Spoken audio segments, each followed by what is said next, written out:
Hey guys, happy Sunday. And for those who are celebrating, happy Easter. Yay! If you don't know who I am Tara with Kittens, Weights, and Tarot. And like I said, wishing you a happy Easter. If you want to learn a little bit more about me, you could check out my links down below, like my website, kittensweightsandtarot.com. You can also check out our witchy shop, Desert Cauldron, which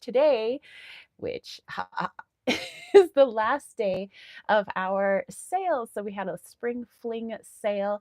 So you can find that on Desert Cauldron, but also on my Etsy shop and in my website, kittensweightsandtarot.com. So if you're interested in getting readings or witchy tools, or hey, if you're interested in getting crystals, James's shop over on Etsy, Light of Riga, is also having their sale. And I believe today is also the last day. So anyway, I missed you guys. So I took off last week because we were celebrating our 3-year anniversary and we are out in the petrified forest. And so, I was just kind of taking the weekend and everything. But I hope you guys had a wonderful week. Let me know how it went. What plans do you have for today? Are you doing anything today? Are you doing anything this week? Definitely let me know.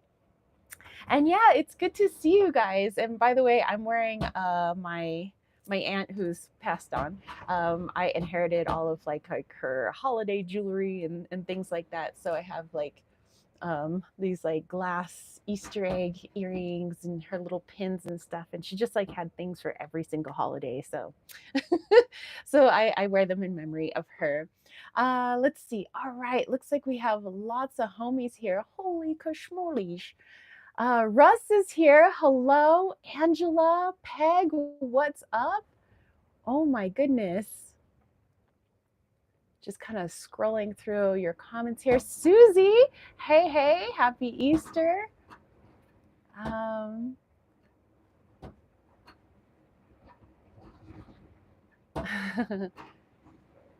People are talking about maybe tomorrow, which is Dark Mother's Day, but also April Fool's Day. Mystique is here. Hello. Wow. Oh my goodness. Nancy from Macron's Intuition is also here. Welcome. Kayla, hey. Oh my goodness. Mystique saying happy Ostara to you as well. Angela says, anyway, they got lost when I moved in first grade and then weren't in stores anymore. I got 2 gold ones last year, but finally found my grace in the white gown. So Angela was talking about they went to Ash Wednesday on Wednesday. Angela says, and she was still there on Holy Thursday, and when they came in, so I bought, and now she'll be here April Fool's Day. All right. Hey, Liesl is here. Liesl says, God rest your aunt, sweethearts. Yes. My Auntie Caroline, she was the bomb diggity, but you know what? Now she gets to be around me whenever she feels like it. So awesome. Russ talking about his kitty cat to Peg. Mystique says, not only is today Easter, but it's also Stefan Olsdal's 50th birthday. He's Placebo's bassist. All right, well, happy birthday to him. Russ says, for sure, Susie, what a cat. And Angela says, blessings and hugs, everyone. Wishing you a happy Easter day and lots of treats and chocolate to come your way. John is here. He says, yo. Angela says, ooh, never heard of him, Mystique, but happy 50th birthday to him. And Angela also wishing John hello and blessings. Yeah, so today, well, I guess I'll let you guys know what I have cooked up today. Cooked up. So tonight for dinner, because we only really have one meal a day, so we always plan everything around dinner. So dinner time, we are going to be doing like a little Mexican dinner. So I am going to be making tortillas again. I liked the tortillas that I made last time. I made Hopi blue corn tortillas. So I just like to make a big dough ball, so that way whenever you want tortillas for your meal, you just have like fresh tortillas. You just like take the little ball, pat it nice and flat, throw it on the griddle, and boom.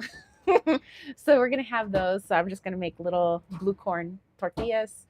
So we have that for today. I'll see if I want to make anything for dessert. Not sure, but we'll see. And then I think other things for today. Ooh, I'm finishing up the newsletter for April. So if you haven't subscribed to our Kittens, Weights, and Tarot newsletter, you can check out that link down below as well. You can also find it through my website, kittensweightsandtarot.com. But if you sign up for the newsletter, I only drop a newsletter once a month. I don't do spams. I don't do like a hey, da da da. So it's just once a month. That's the only time you get an email from me. And it's full of witchy goodness. So I talk about YouTube channels that I'm watching, books that I'm reading, crystals that I'm using, herbs that I'm using, my usually the teas that I concoct myself. So if you want to create them in your own kitchen, I have those. I have tarot decks that I'm using or new decks that I have. There's usually a little spell in there or a little arts and crafts to do with the kids or by yourself. It's cool too. And I also write a little poem, every month. So if you're interested in any of that in the newsletter, like I said, go ahead and sign up. That'll come out tomorrow. Any other things that I have to do today? I think that's it. I have a few readings, of course. So thank you to everybody who's gotten readings with me. But yeah, that's about it. And James has actually been working on some wire wraps for some chonky crystals because for our anniversary, he gave me one of his Colombian Lemurian quartzes, which is so bomb right now. And it's on my altar at the moment. It's charging. But I just put it on my neck chain. So right now I'm wearing one of his other crystals, but this one's actually for sale, like in his shop. So these other ones are for sale. The Colombian Lemurian, not for sale. That's mine. That was my anniversary gift. So he has these cool ones. I don't know if you guys like repping the big crystals, but I love Fenster quartz. So I was so happy that he wrapped this Fenster quartz. We have another little Fenster baby here. And he put these on his Instagram the other day too. So if you're interested, but I kind of encouraged him to do the big chunky ones because although yes, I like subtle jewelry. This is an Arkansas quartz. I like big crystals and I like to walk around with my big crystals. And if I could wear a big crystal around my neck, then I'm gonna do it. So and then there's this awesome guy, like look at that chlorite. And then this one you guys have seen before, but I love it so much. And I guess I'll be a little sad when it finally goes off to its home, but that's a heliodor, yo. Heliodor is rare to come by. So this is some heart chakra to the max. So anyway, just thought I'd give my boy a shout out. But I really love his wire wraps, and so like I said, if you guys are interested, he does have his sale going on right now, and today's the last day. So okay, so let's see here. Let's go back. Lisa says I've come up for air on a very deep dive, a bit spaced. Hey, no worries, Lisa. We've, I think many of us have been going into some deep dives lately. Oh, and then Peg says, hi, James, if you're out there. He's actually out there. It's so super windy today. Angela says, do you hide hard-boiled eggs for the nature creatures? I was going to hide some hard-boiled eggs for them, but I was thinking of pre-cracking them for them. So it'd be not too hard to get inside the egg, but we'll see. Angela's like, ooh, cool. Do you play Mystique? And Lisa says, I've been OMAD for years now. And then Angela asking Lisa how the deep dive was. KDS Worker says, I referred 2 of my patients to you. Oh, wow. Thank you. Thank you so much. Oh, if you guys don't know, KDS Worker is a fabulous counselor. She does lots of wonderful things to help people. And so I thank you so much. Angela says, I need the big crystals. Small ones look too small with my roundish rolly frame. Aw. Susie was saying that the crystals are gorgeous. Angela loves the green one. And Peg was also had her eye on the green one, the Heliodor. John says, I love the Inner Mongolian quartz from his shop. My cat Ember keeps going over, feeling the vibes. Nice. That's what I noticed about like when I had Wally and Loki around. if I had my crystals out, they were laying on my crystals. Wally might bat them around for a bit, but then he'd like warm up my crystals with his belly. And so once they got off of my crystals would be so hot, just full of like cat warmth and energy. It was so awesome. Katia says, yes, I've been on a recent deep dive that threw me into a tailspin on Friday. Oh my goodness. Well, hopefully we come back, settle in to our nice, chill Sunday live chat for everyone. Angela wondering how KDS Workers Deep Dive was. And she said, group hugs, the whole chat and Tara too. Everyone deserves a hug. Don't forget, I adore all of you. Amen. Amen to you, sister. All righty. So, okay, let's talk about the live chat today.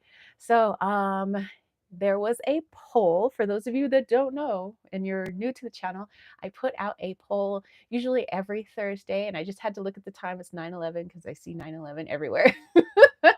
um, but I put out a poll, and it has 4 options for what you would like to see during our Sunday live chat. And I offer that poll publicly. I also offer it to my patrons and to my YouTube members. And so if you are a YouTube member or a patron or both, then you get double the votes, obviously. So if there's something that you're really aching to see during that Sunday live chat, you can kind of squeak in, an extra vote or two through those memberships. So just a little extra perk on the perks that I do already. Also, for my patrons and my YouTube members, they got an exclusive channeling video that was done of the entity known as Bashar. And so many of you know that entity. Maybe you've watched some clips on Instagram or TikTok, or maybe here on YouTube, where you've seen the channeler, Daryl Enka, who channels the entity known as Bashar. And so Bashar belongs to a Sasani, and he is a gray, but considered kind of different than the normal grays that I guess people think of when they think about gray aliens. And he has some wonderful advice. He has a lot of things for people to work on to raise their vibration. And I find all of his messages to be great. A lot of them are very high vibrational. But as you know, James and I always like to look at what is the shadow and the light aspects of all the entities that we speak to. Just like, I'm always talking about my own shadows with people, because I want people to see that they're both there. We're two halves of everything. Everything is two halves, light and dark. And it's good to have a good understanding of the light and dark in everything, whether we're looking at a negative polarity or we're looking at a positive polarity. We want to look at the shadows and the light in everything so that we have more of a clear reference point of whether we want to continue listening to this energy, or maybe we don't want to continue listening to this energy, but we just have more clarity. More clarity equals, I think, clear decision making. So we channeled Bashar, and so I think it's been like a week or so now that my YouTube members and my patrons have been able to view that video, and now I'll be able to post it onto YouTube for the rest of you homies. So if everybody else who's interested in that video will be able to see it on Monday, but my patrons and my YouTube members got sneak peek access. They got to have it about a week and a half early before anybody else. So let's see, let's go back here.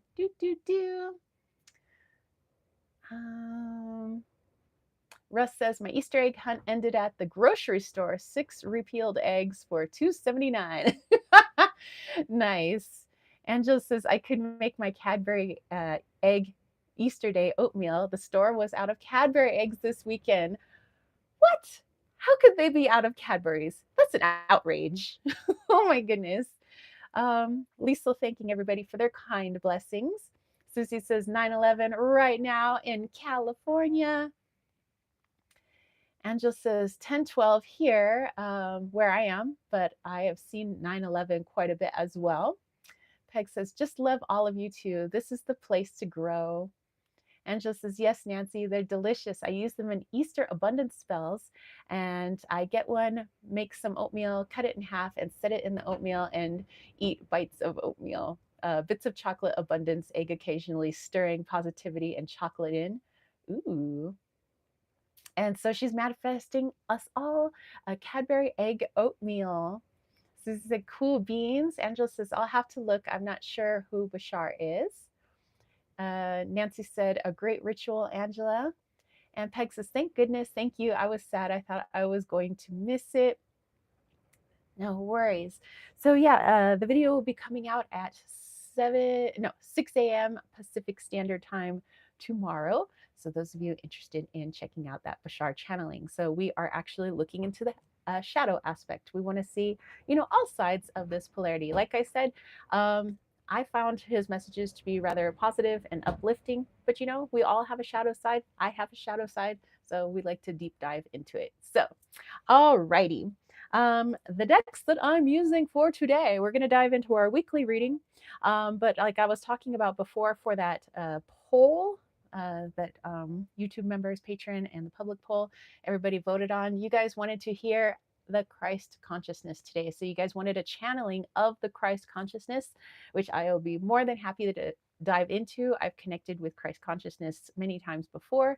I've also done an actual physical channeling video on Christ consciousness, so you can check that out on the channeling playlist on my YouTube channel. But yeah, we'll do it live here, and I'll try to remember questions again, unless James is here, because he's out and about. I think he's in the cabin. But if he's here, then he does really good at like reading your questions to me while I'm channeling, because I can't read them and channel at the same time. Haven't quite figured out how to do that yet with, having my ego someplace else and the entity here or whatever. So we'll figure it out. But yeah, so we'll do our weekly reading. We'll channel Christ consciousness. We'll do super chats and super stickers for anybody who's interested. And then we will do our channeled guided meditation for today, Easter Day for many folks. Okay.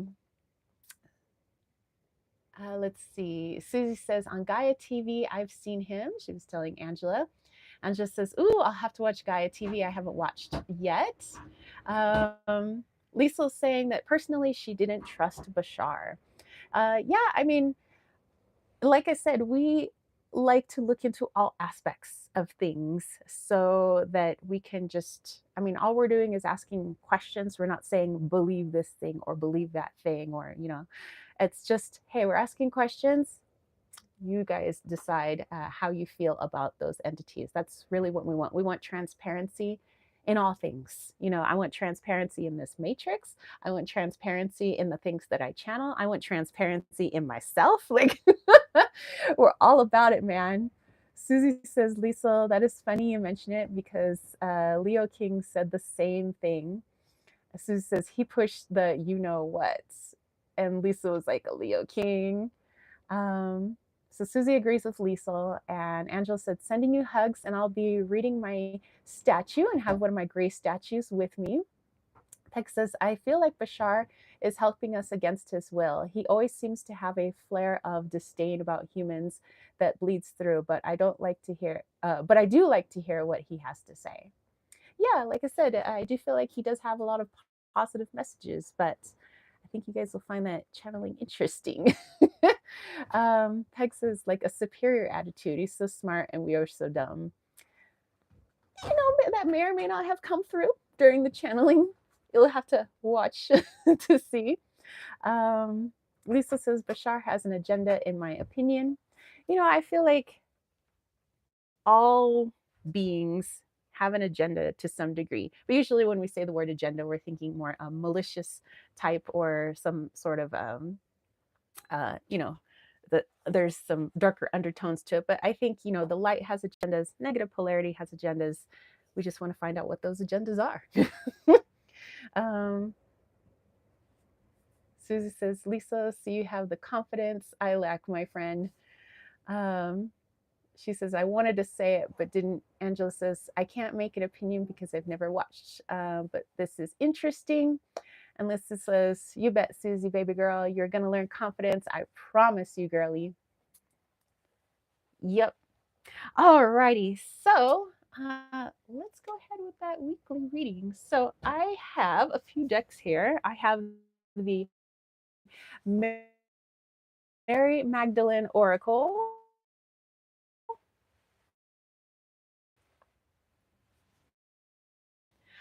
Well, mostly tired of people. And Lisa says, fair dues, Tara. You're brave, you're strong. I believe in you. And Angela, cheer, cheer, cheer. All right. Oh, and we also have the Blooming Cat Tarot here today. Try to find some more springy type decks. And this one is the Victorian Flowers Oracle. And this is an oracle that I created. So this one was not on Kickstarter, but actually is made to order on makeplayingcards.com. So if you're interested in this, you can head to my website, head over to the shop, and scroll all the way to the bottom, and you'll find the link for my Victorian Flowers Oracle if you're interested. All right. And as I prepare the cards, James is back there with his brand new Cutlass Pirate Sword, affectionately known as Cutty Supreme. And I can't wait to learn some more moves with that one. That one's actually pretty cool because it's a little bit, I don't know, it's not lighter weight than the katana, but it's of a different balance. And definitely you can see that it was made for fighting on ships in close quarters. So check out this baby. This is a real sword, by the way, so it actually is really sharp. But the hilt has got some nice weight to it. It's made of brass, and it's about the size of like a wakizashi, maybe a little bit longer, not sure. But yeah, there's a different fighting style actually, than the katana. Every sword type has a different style to it, which is fun. Fun to learn, fun to swing it around. It's a fun way to get your exercise, but also to meditate and just really connect with the energies of these different sharp objects. So yeah, this is Cutty Supreme. Well, there we go. Let's see. Let's go back here. Do, do, do. Angela said, ooh, flowers, restless. I agree to those channeled have their own opinions. Everybody says they're channeling spirits. If so, spirit has many multiple personalities. I agree. I agree. Lisa said, Cutty Supreme is gorgeous, James. Angela says it's beautiful. Swords are good for cord cutting rituals. They sure are. They sure are. Lisa said, Cutty is more of a rapier sword. Yes, it's just um, listening to all of the different sword videos. It's just interesting to see all the styles and the lingo and all the different folks that utilize them. I've been having fun watching them with James. Okay, so I have my Blooming Cat Tarot out, and let's also use the Victorian Flowers Oracle, which here are the back of the cards. Each one's got a lovely little flower with little keywords down at the bottom, if you're interested. But let's see what this week has cooked up for us. And then we will dive into our channeling. Yay! Angela says, shiny, sharp things are dangerously beautiful. Be careful with the swords, but feel free to use them in your rituals. Yes, definitely. We make sure we're very safe over here. We don't want to lose any limbs. I feel attached to my limbs, really. Susie was saying that I'm really glowing today. Well, thank you. Thank you. Thank you. Alrighty, so just giving this a little shuffle. If you guys are pulling down some messages today, which I highly encourage, that's why I love doing these live chats, and also why I encourage people to watch the chat portion of the live chat. So look at what the people have to say. There's a lot of great messages, a lot of channeled messages, some card pulled messages, rune messages, a lot of good stuff from the homies in here. So definitely take a look, but let's see what the Blooming Cat has to say about this week. So I'm feeling 3 cards actually. And then we'll pull a card from the Victorian Flowers. We'll see. We'll read this one first, and then we'll read the tarot cards as like clarifiers. But yeah, let us know what you guys are working with. If you're going to be just channeling straight messages, definitely let us know. If you're using pendulums, runes, let us know.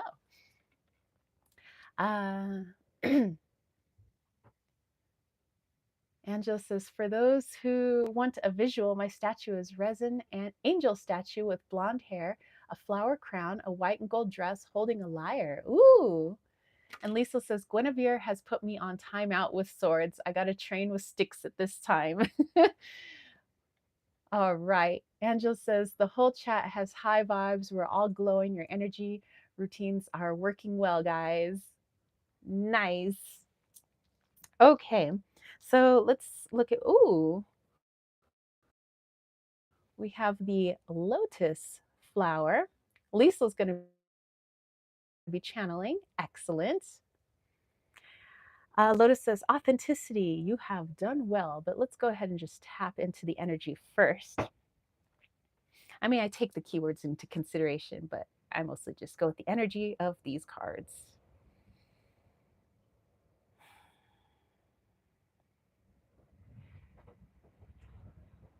Mm. Well, people were talking about deep dives earlier today, and deep dives as they continue for some. So it feels like for this upcoming week, this is another opportunity to understand an aspect of yourself that maybe you're not privy to on the day-to-day basis. And how do we usually understand an aspect of ourselves that we haven't seen before? Either A, we get triggered by something, shadow comes up in some way, or somehow we are presented with a conflict or something for us to figure out where we have to utilize our skills, or maybe skills that we haven't utilized in quite some time or that we've never utilized. And so, by being presented with a problem or conflict or difficult situation, oftentimes we are able to kind of dig into our toolbox and be like, you know what? I think I can figure this out. And you wouldn't have known about those skills or about those aspects of the self had that situation presented itself to you. So just be ready for whatever may come your way, and just understand that these things that happen are happening for you. They're not happening to you, as they say, because your higher self, the universe, wants you to grow. It wants you to step into your sovereignty. Your higher self wants you to be your higher self, wants you to see the power that you inherently have in being a sovereign being, that you are able to make decisions, you're able to create your own reality. And so in order to do that, in order to see your power, in order to see who you really are, sometimes you have to be presented with difficult things or difficult people, or sometimes conflicts, or maybe something that you're working on and it all falls to hell, but there was a reason for that, so that you can pick up the pieces, either put it back together the way it was, or try out something different, and you've learned about something about yourself in the process, and you've grown as a spirit, you've grown as a human being. So there are some wonderful things cooked up for many of you guys this week, and I will say that is a blessing. Because if we go about our lives without any sort of friction or anything, how would we ever know who we truly are? How would we know how powerful we really are, or what we could do, or how we could help others? It would just if we put this in um, physical fitness terms, you'd never know how strong you could be unless you just pick up a weight. Pick up that first weight. All right, let's see. Let's go back here.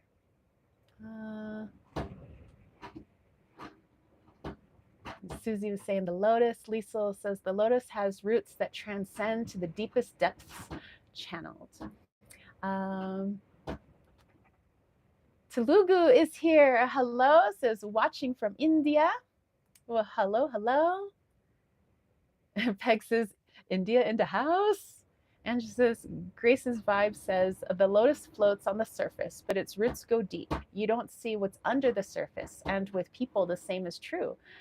Someone's actions may seem one thing, but they're a part of deeper wounds and deeper energies, traps below. They're fighting their way through, releasing what will help you bloom and grow. Do not be afraid. Opening up and digging deep down is how real progress is made.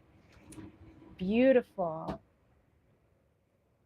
Beautiful, beautiful, beautiful. John says, I pulled the Queen of Wands from the Merry Melodies Tarot. Yay, sitting or acting in your power. And Lisa also saying a welcome to our friend from India.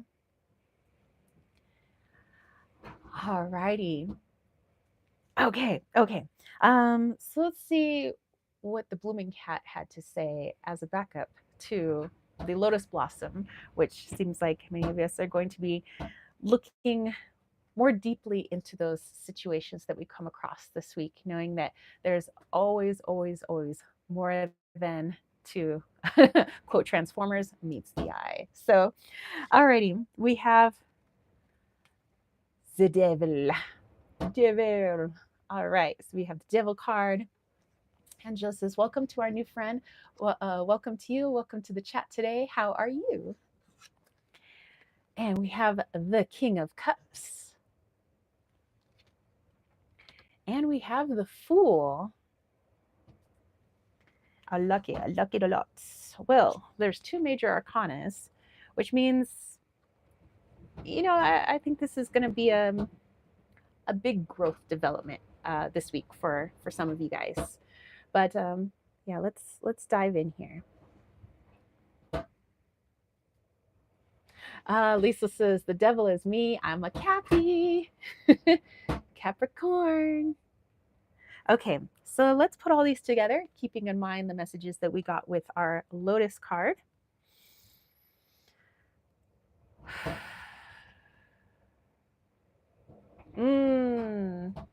All right, with the emotions that surface, remember we were talking about, many of you guys were saying with the lotus blossom, you see this beautiful lotus up top, but what is all this underneath it, all the roots that go underneath into that muck?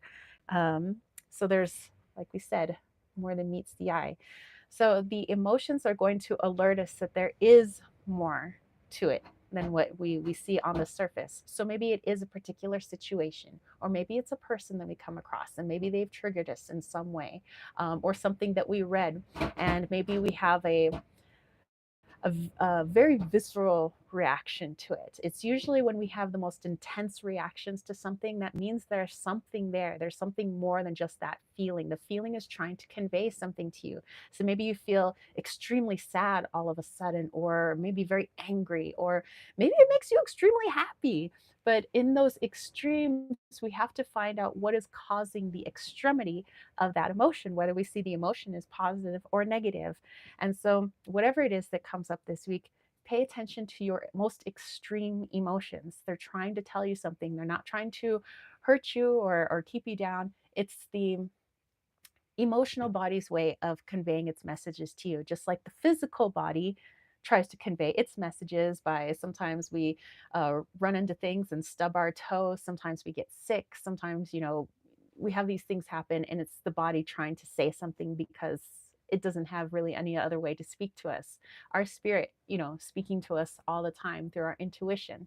So for emotions, tapping into those, let's say it is something that makes me sad, like extremely sad. And so in that moment, that's when we pause and we say, okay, there is an extremeness to this emotion right now. Why am I feeling extremely sad in this moment? Maybe you need to take 5 minutes to maybe take a breather so that you can ground yourself and take a look at that broader perspective. And so if we go into it, we say, okay, first let's take a look at the surface situation, just like this lotus blossom. What about this surface situation is making me really sad right now, or about this person? Okay, I'll take down those mental notes, or maybe I want to journal it. Afterwards, let's go a little bit deeper.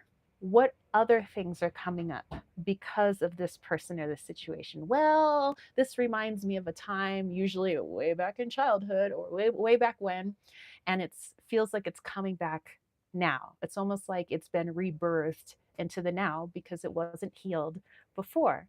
But this is, like I said, things happening for you. This is happening for you so that you can see it, so that you can finally heal it, so this doesn't come up again. So we don't have this extreme, emotion in this fashion for this particular type of healing to come up for us again. So we're being presented with it, and it's like, here you go. Here's a little something. Here's a little gift for you. It wasn't healed back in 1984 or whenever it was, but you have the opportunity in this present moment to heal it now, which helps you to heal in the past as well, and everything that happened in that past. And isn't that a beautiful thing that not only can you help yourself here in the present to heal, but you can help your past self to heal and everybody that was involved, because we often talk about, if people have, let's say, done us dirty in the past, let's say it is around a person, um, we would want that person to heal too. We'd want to send them love. We'd want to send them healing because we don't want them to continue, let's say, doing other people dirty or continuing to project their own unhealedness. We'd want to send them some healing so that they can find out who they are, their own true sovereignty, their divine spirit, so that maybe in turn they can help others. But if we, let's say, want to project our own unhealedness onto that person, say, Ma, I don't like you, I don't want you to heal, then that just perpetuates that type of energy. We don't heal, they don't heal. It just continues. So this is a wonderful opportunity for us this week. Let's see what messages you guys had as well. Let's go back here.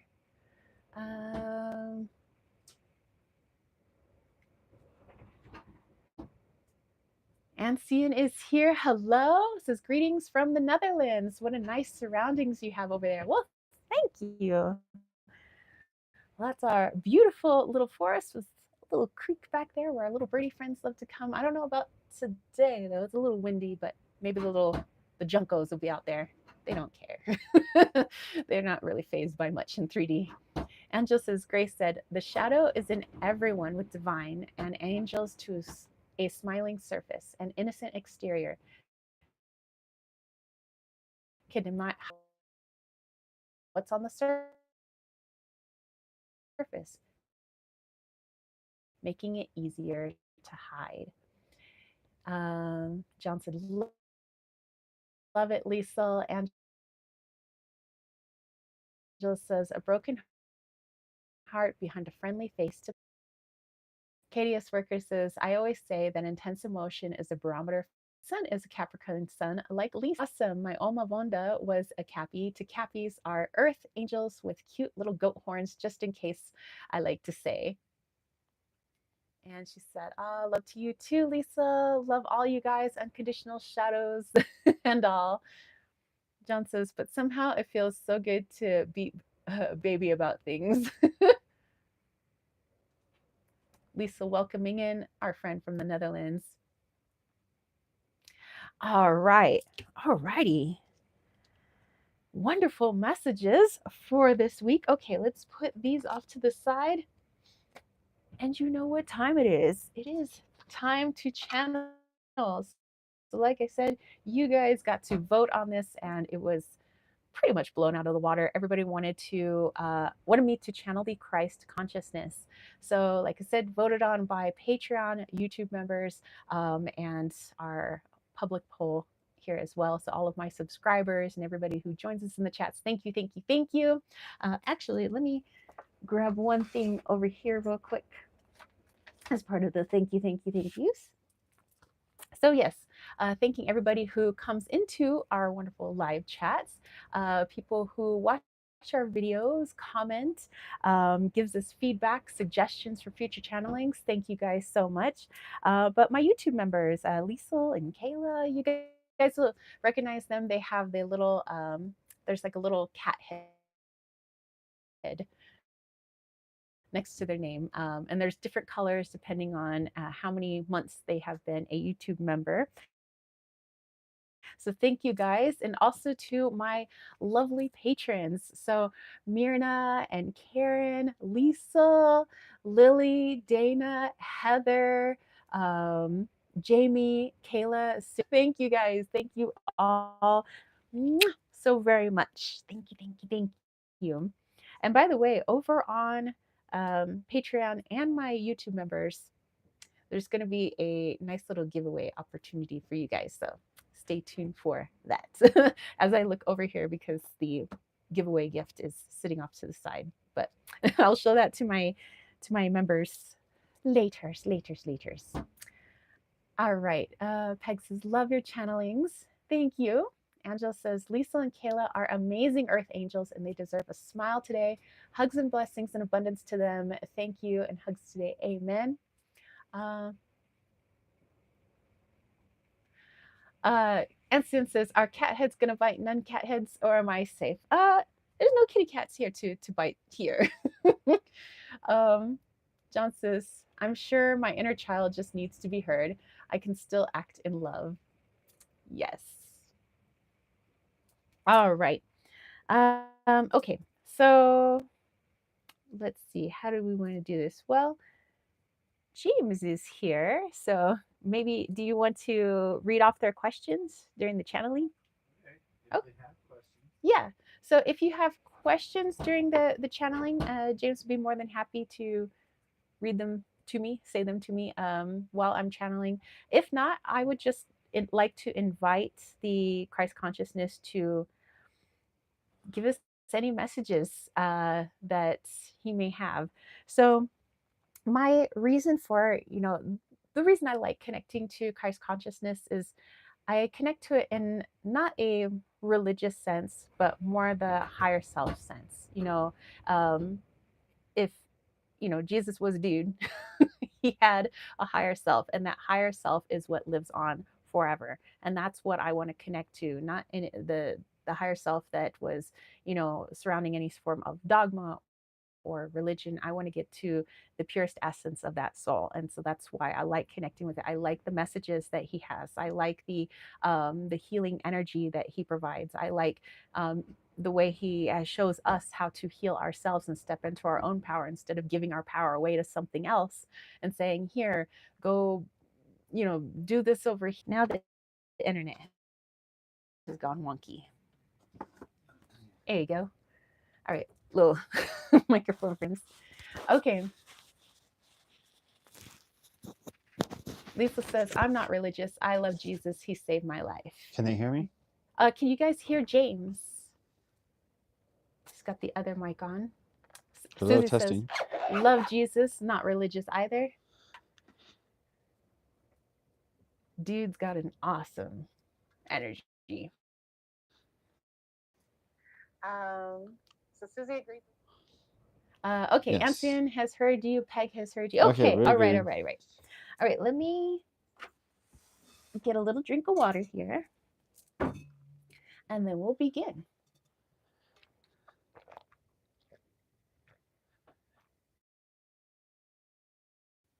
Okay, start posting your questions if you would. Okay. Angela said he and Mother Mary are part of my, but I adore their lovely vibes. All righty. So I'm just going to take a moment to ground myself and connect. Make sure I have my shields up, all that good stuff. Everything I do for channeling.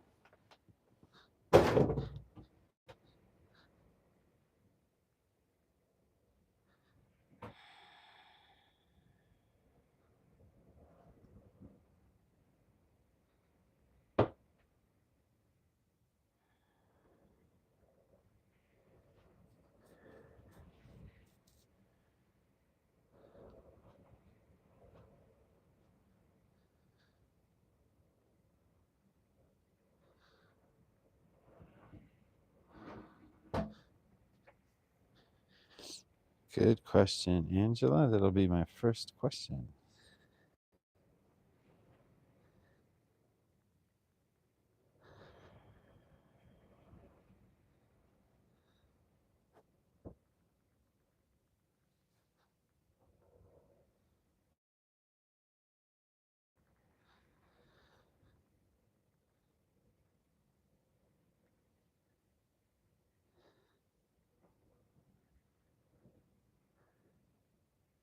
Okay.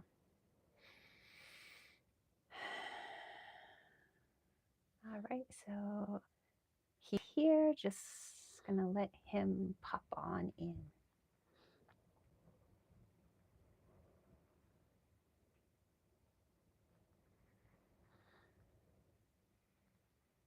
Okay. All right, who are we connected to?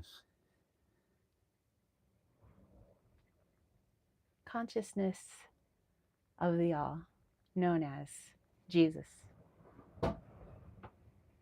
Okay, so you are the 13th dimensional version? 12th dimensional? 13, but also out of this universe. All right. So the people have some questions for you on this Easter Sunday. Our first question comes in from Angela. She says, "What are some ways your shadow affected you, and how did you accept it? Any tips for us on how to do the same?" The shadow aspect can always be seen as the naysayer. And so while I was in my awakening phase and growing and understanding who I truly am, connecting to my spirit self, as you may say, I had my shadow aspect trying to convince me that everything I was feeling, everything that I was thinking, it was all in my head. That connection to spirit was nothing more than a figmentation of my imagination. In religious terms, they might say that that little voice is the devil, but really it is a part of us. But to consider that part of us as the devil is to deny that aspect of us. It is to put a fear surrounding that aspect of us. If we take away the religious sense of the devil and just look at our light and shadow aspect, we can see ourselves as a whole. And so that is how I learned to integrate it into myself. I learned that this other aspect of me, the me that tells me that I'm not good enough, that I can't do something, that people aren't going to listen to me, and that it is a moot point to try to help anyone else. I realized that this is also an aspect of me, and it is a part of me that I need not deny, but more incorporate and try to understand. So I tried to understand this aspect of myself. I tried to send it love. I tried to find out where it was getting its information and why it was trying to give me this information. What did it think it was protecting me from? What did it think it was trying to keep me from? And in that, I found nothing but love. There was love in that shadow self just as much as there was love in my higher self, in my soul. And in that, I saw that the two were one. And if the two were one within me, then I was one, meaning I was whole. And if I am whole and the people around me are also aspects of that shadow, but also aspects of my higher self, that means everything outside of myself is also me. And that means we are one. Instead of I am one, we become the we. And so, my advice would be to understand all aspects of you and to not put a label on it, something fear based, something negative or wrong. We all have shadow. I had shadow, but we also have light. And in understanding this, you get to make a choice. Do I follow the shadow self or do I follow the light self? I'm not denying one or the other. I'm making a choice looking at myself in its totality. Okay, so looking at it from ascending out of the matrix perspective, we do have to choose a polarity in order to raise or lower our vibration to the next realm. So sitting in neutrality will keep us here to some degree, right? To some degree, yes. There is a part that needs action. So the action is in the making of the choice, saying, I see my shadow self just as much as I see my light self.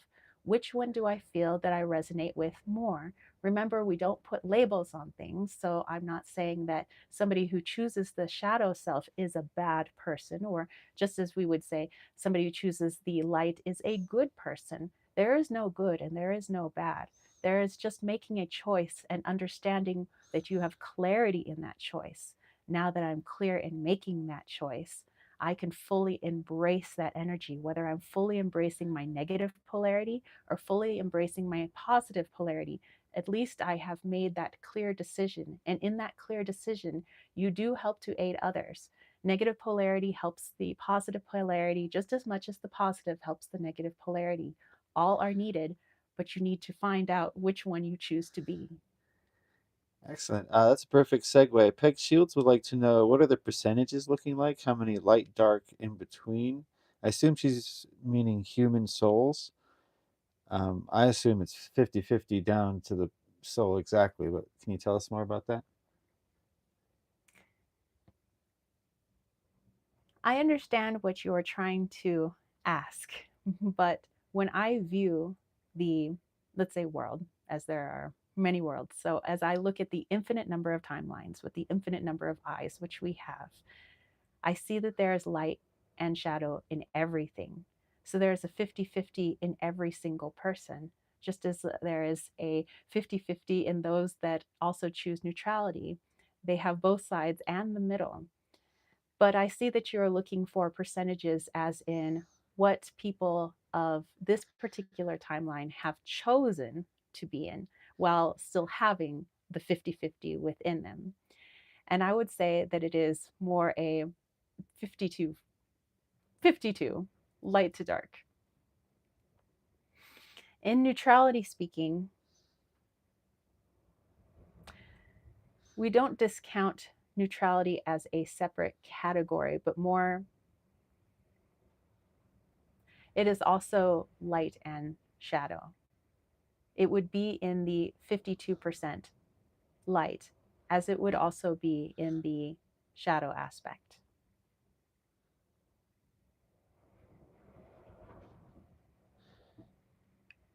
Okay.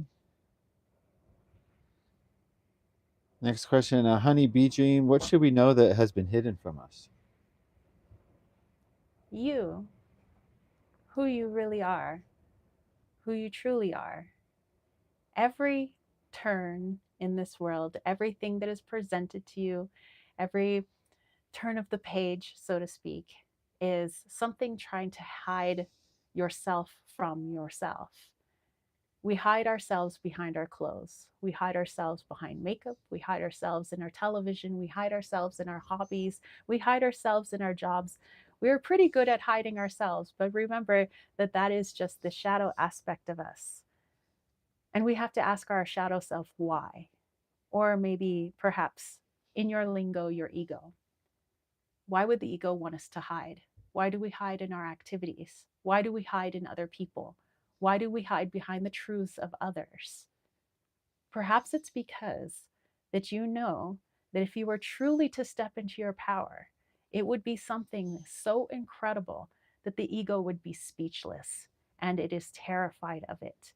But remember, we want to send love and healing to that shadow aspect of ourselves. So, as we step more fully into our light self, we heal that shadow self. We show it that there's nothing to be afraid of, that we can fully embrace it.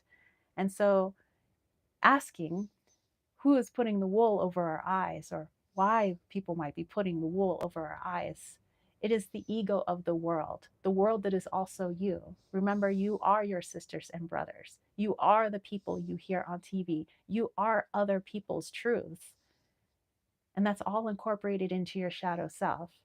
And so, in understanding it, in trying to send healing to it, in trying to find out where it got its information from, you step more fully into your sovereignty, into your truth, and who you really are.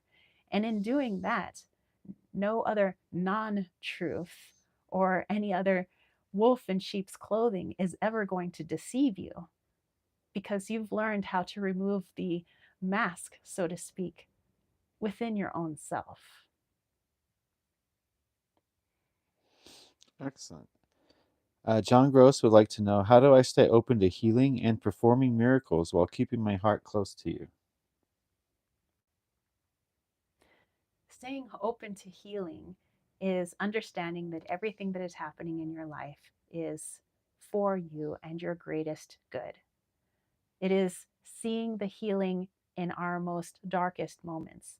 Oftentimes, it seems to be easier for us to see the healing in our lightest moments, perhaps the birth of a child, coming together with friends and family, making connections with people. That is the light.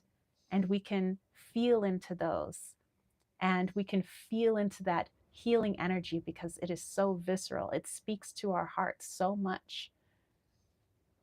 But on the opposite side, whenever we feel distress, anxiety, we feel that it is harder to find healing in that, but it is not. It's just a different aspect of your heart speaking to you. Every time your heart breaks or is saddened, your heart is trying to tell you that this is the healing. This is time for the healing. It is just a different voice of the heart. It is still coming from the heart. That same heart that felt joy at the seeing of your first nephew or niece or your own son or daughter is the same pain it feels during a breakup or the loss of a family member or something horrific that you've seen on television. It is your heart trying to tell you that this is also something where there is great healing to be felt so that it could be filled with that joy once again. And stepping into miracles, well, that in itself is a miracle.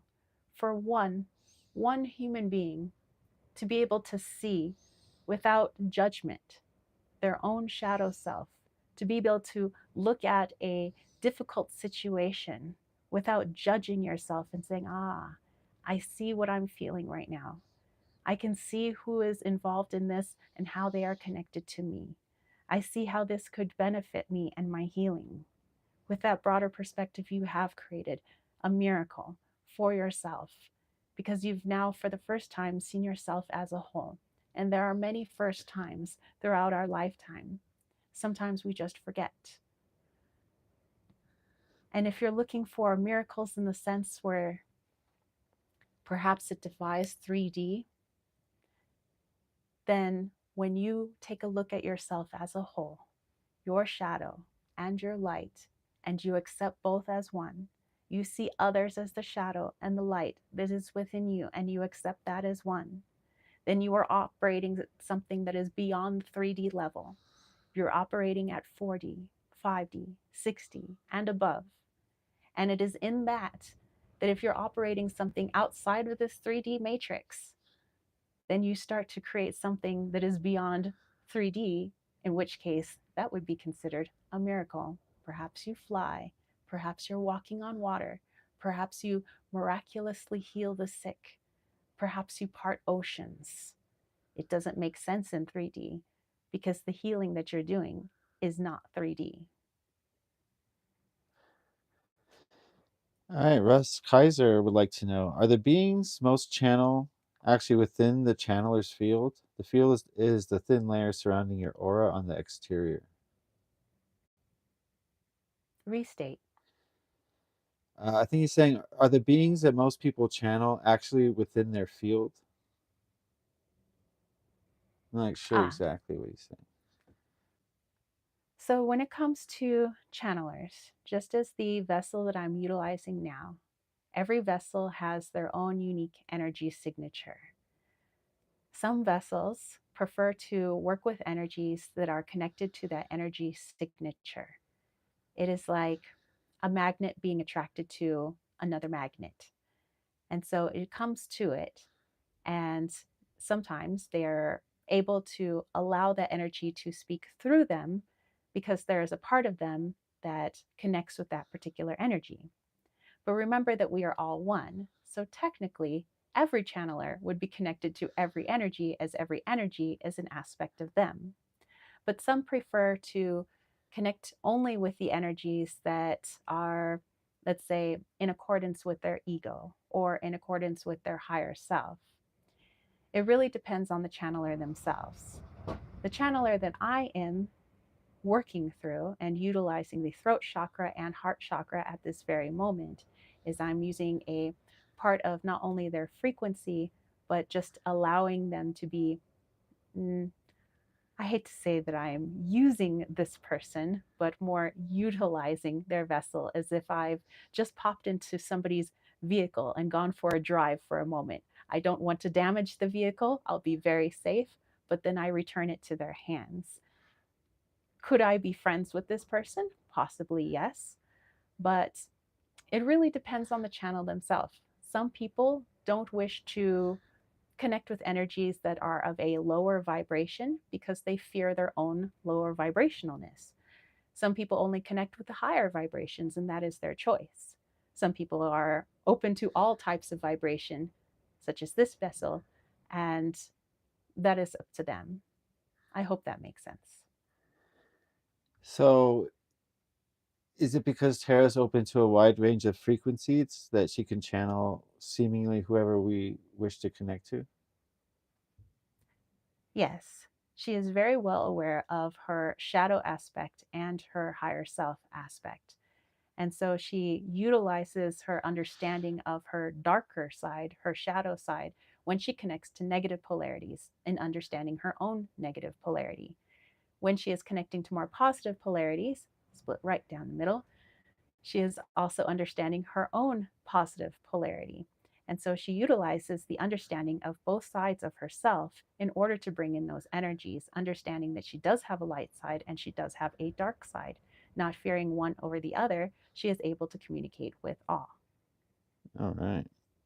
Susie would like to know, the 1950s, was Eisenhower shown your crucifixion as if he was there?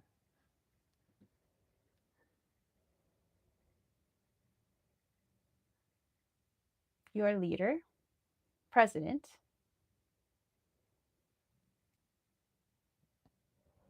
Yeah. this is more in a, we put it, awakening sense, visionary sense. Yes, awakening. More difficult to describe. This was something perhaps you guys might be able to understand in your own world, your own time. Sometimes we see a flash before our eyes. Sometimes it's in our third eye, sometimes it's in our mind, sometimes it's right before us with our own 3D eyes. And we are shown this vision. And in this vision, as many of your ancient cultures might even call it a vision quest, there is a disruption of the ego at that time. Eisenhower was shown something, not by me, not by anyone else, but more by his higher self, brought something in for him to see. And in that, there was a, let's say, cut, a disruption along the line of the ego. Imagine that the ego is moving along a wire and the wire is snipped. Now the ego cannot continue. And so, in that, he was asked to question himself, question who he is, what is his mission here on earth, understanding that he had a mission here on earth, understanding that he had a soul, understanding that it was different from the other voice in his head, ergo the ego or the shadow self. And so it was a tremendous event for him in his awakening process, would be the best way that I could put it. Susie would also like to know, did he make an agreement with beings from another dimension? We've all made agreements with beings in other dimensions, so the answer is yes.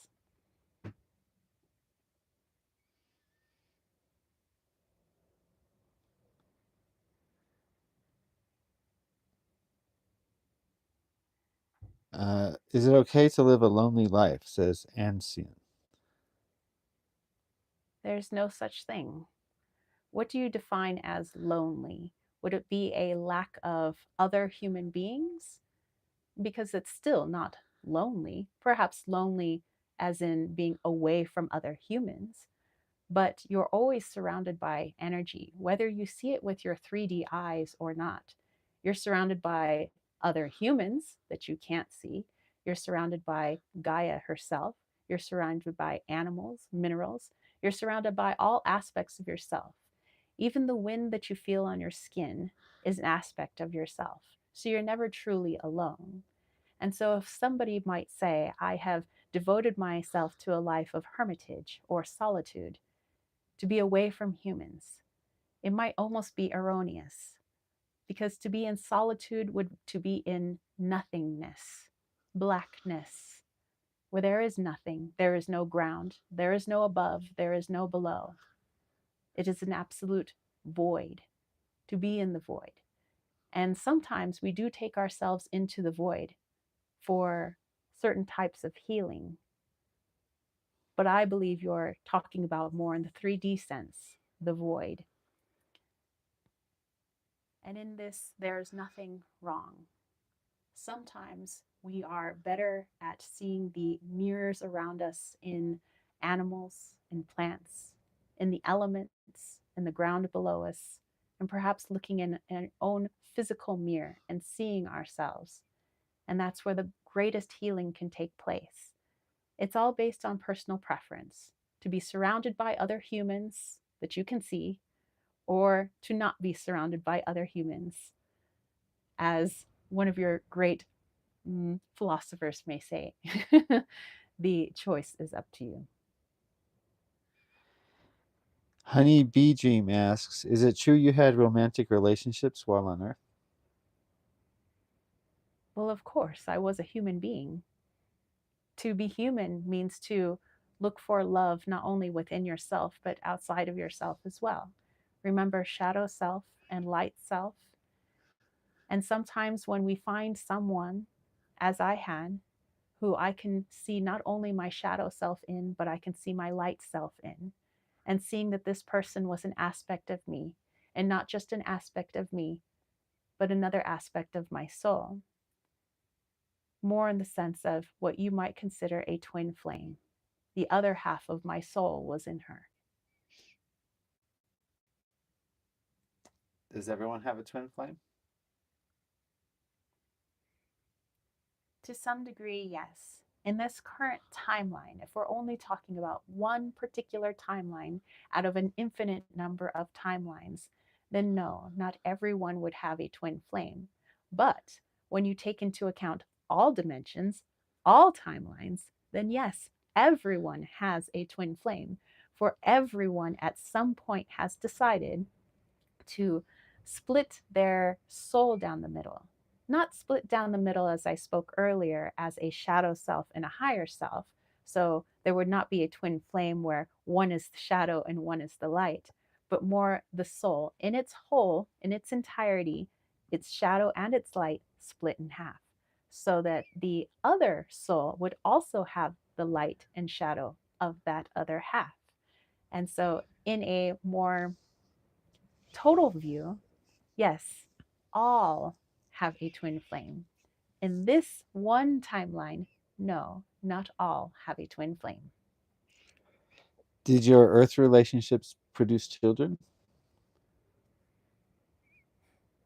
One daughter. And that was hidden to suppress your message?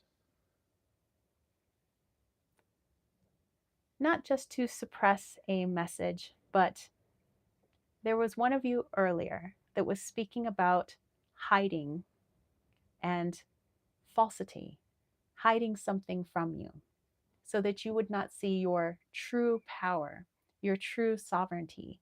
And so it is a bit of information to keep from you in order for you to not see your own sovereignty and your own power.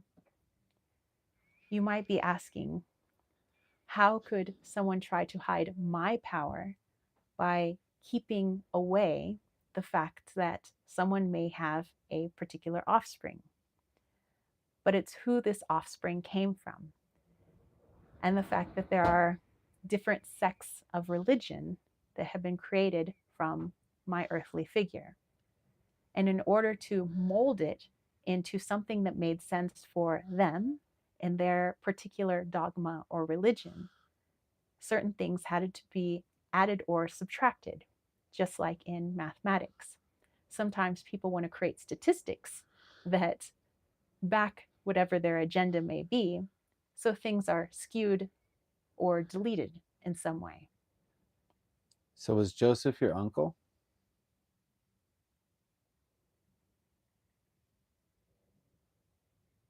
My father. And does this mean that sin, as the church defines it, is different than sin the way you would define it? Well, of course, as I only followed my higher self, I was not following a religion. Therefore, I do not follow the religions of others. I only follow my heart and I only follow my higher self. Tegan Blackburn would like to know, what can we say in response to someone who is shouting hatred against others? We would have to understand why this person is in our reality, whether their hatred for others is being directed towards us or to other people. Why is this person in my reality? This person is showing me a part of my own shadow aspect. Whether that shadow aspect would like to claim that part of themselves or not doesn't change the fact that it is a part of their shadow aspect. So we might say, how have I shouted anger or hatred towards myself where no one else could hear? And in that realization, we see that, perhaps this person is showing me something that I do not like that I do to myself. Therefore, I feel uncomfortable that they do it to others. And understanding this about ourselves, we have greater clarity next time we make a decision if we want to project our own hatred onto others as we do unto ourselves, or if we choose not to. Russ would like to know, was the spark of light that began your life journey in the element of water?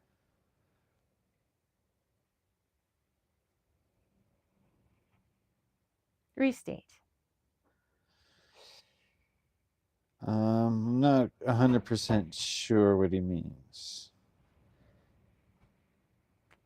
Do you mean consciousness born out of the element of water?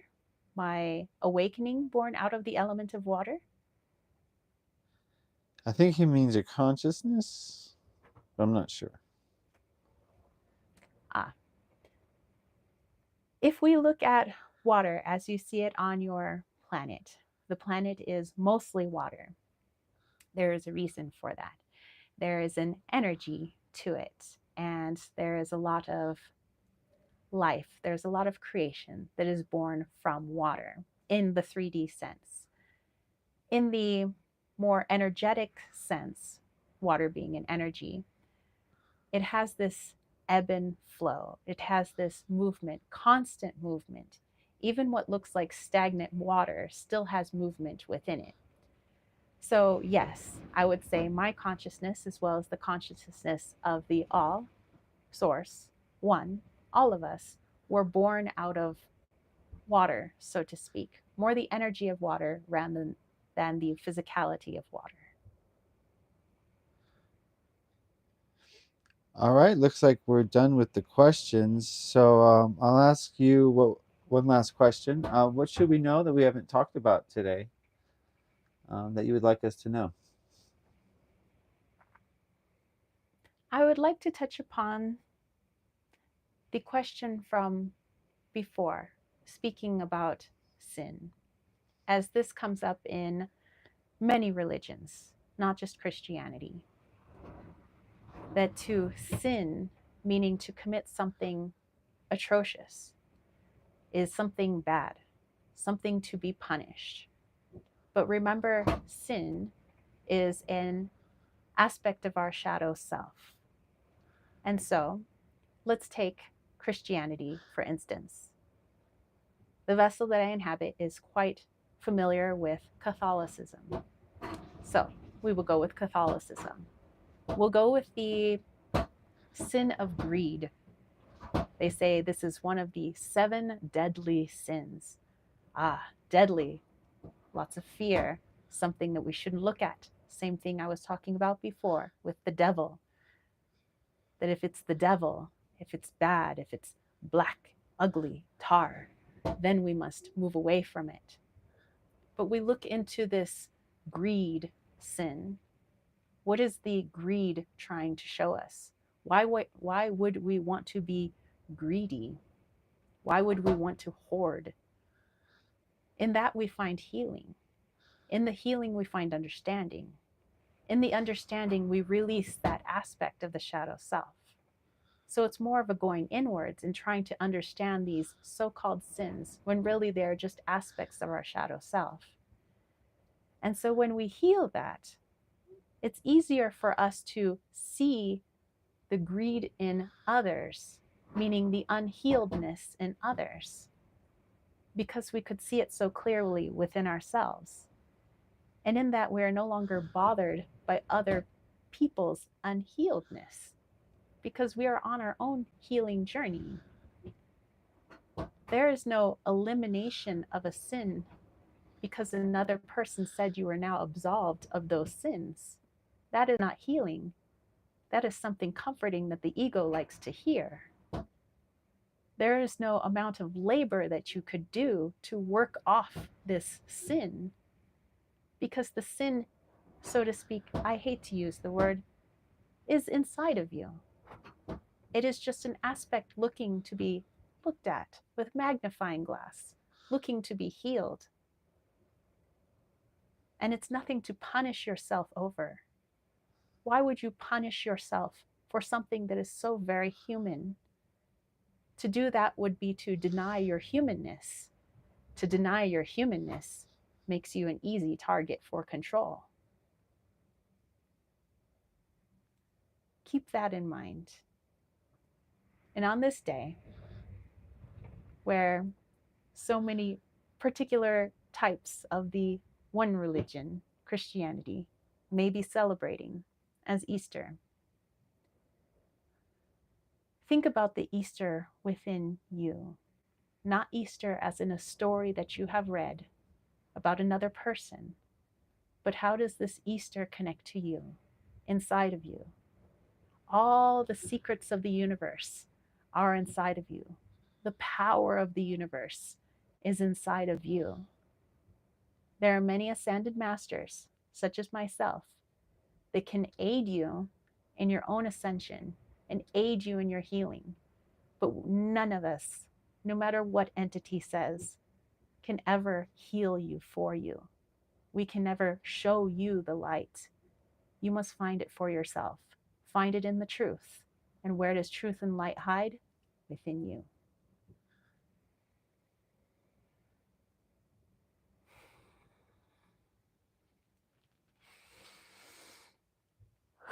Woo! Nice one. Yeah. Did you remember that one? Here's some water. Oh, thank you. Partially. Alrighty. I'll have to watch that. Yeah, we back, gotta you watch guys. that one back. Do you remember what he said about why you're able to channel a wide range of entities? That I did. Hmm. Yeah. I'm a little sweaty now. All right. Well, thanks for your That's a lot of. questions. Yeah. Hey, thanks guys for your questions, and thank you for allowing me to channel the Christ consciousness. I'm gonna hand you a mic back. Okay. Thanks, guys. Thank you. Thank you. I'm just gonna ground for a second. Give me a moment. Okay. I need just a moment here. Whew. Alrighty.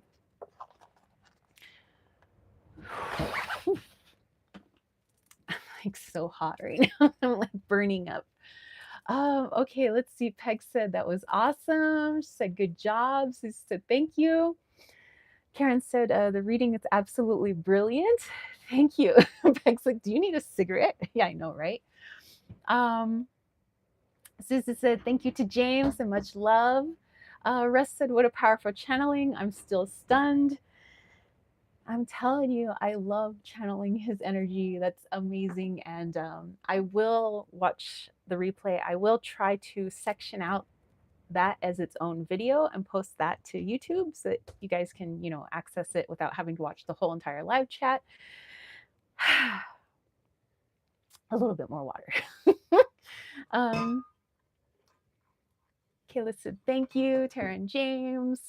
Nancy said, beautiful and powerful. Honeybeam's got the peace signs. Nice.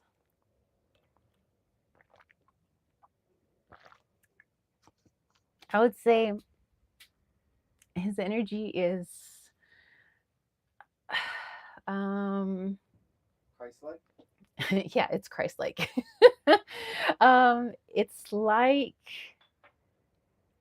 the most loving family member that you could ever have, but loving in the sense that they tell you exactly what you need to hear instead of what you want to hear, so like somebody who truly does have your back and like your best interest at heart, and even if what they say would offend you, they don't care because they know it's going to help you in some way, like that kind of love, you know what I mean?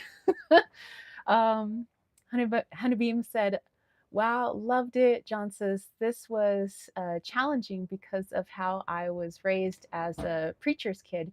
It's getting easier though. Nice. Honeybeam said such beautiful info. Lisa agreed. Wow.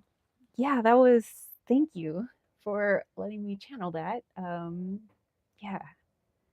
Um, the part that, I do remember when he was talking about the channels, because, I'm still kind of here but not here. So like part of my ego is still like listening and just doesn't really have much of a say.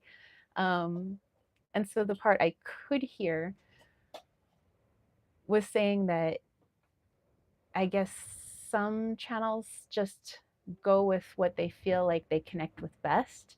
So maybe like they mostly just connect with darkness, or they mostly just connect with light. So they'll either connect with one or the other, or they'll just, I guess, stay with like one entity that they channel. Um, but I guess I channel light and dark because I understand I have light and dark. So I don't know. I guess I would have to see that part again, but definitely interesting stuff for me to ponder, because I've never really thought about like why certain channelers just channel certain beings. I thought it's just because they like that being the most, or, so yeah, I will have to do a meditation on that one. That was interesting. Thank you, Peg. Lisa says, love to you, John. Um, thank you, thank you, thank you. All right, guys. Well, um, I think I'm back. I think I'm kind of grounded enough. So we could go into super chats and super stickers if you would like. I could use my Mary Magdalene Oracle if you are interested. And we'll pull some messages for questions that you have. We could do general messages. I think while I'm grounded, but I'm still like up here, I might be able to do some better messages. And then afterwards, we'll do our guided meditation. So, okay, let me get this deck out just so you guys can see it. Loving it. Megan Watterson is the creator and actually just got her book called Mary Magdalene Revealed. And I'm still working on that one, but I also have some library books to go through. So I think I'll try to finish the library books first, and then we'll get back to my Mary Magdalene book. But I love these cards. Check out the back. We have the Magdalene symbol. And then we have some wonderful keywords, images. I can dig it. So I would like to use these for super chats and super stickers if you guys are interested. John says, welcome back. I'm here. Okay. All right, Lisa. Oh, for Susie. Well, thank you so much, my friend. That is very generous of you. So, all right, Susie. Yeah, if you have a question, if you want a general reading, let me know. And thanks to our friend Lisa. And we'll use our Mary Magdalene Oracle. Whew, I was like burning hot. Now I'm cold. Like, can my body pick a temperature at this moment? Okay. Susie said a general. All right, all right. So let's do a general message for Susie.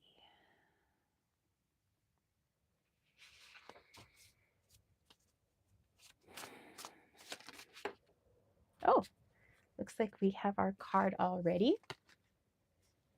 Moonchild and me says, well, late, but we'll watch the replay. All right.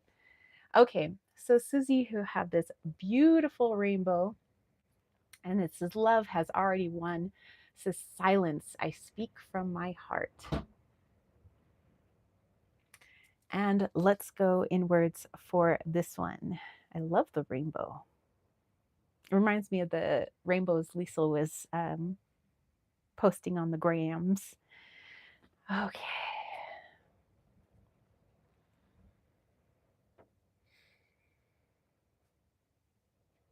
Okay, the message coming forward is from your higher self, and your higher self was talking about how sometimes when things seem like they're going a little too smoothly, or because there's been no complaints lately, from either family members or friends or the world in general, and things seem like a little too good, like, wow, everything's just kind of working out or everything's just kind of running smoothly.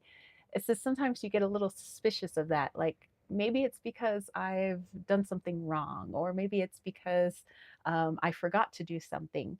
And your higher self is saying, in that, it's a program belief that you have to always be, let's say, working on something or fixing something to some degree. So the ego becomes very worried when there isn't something to work on or something to fix. So sometimes the ego will create something so that you would have something to fix.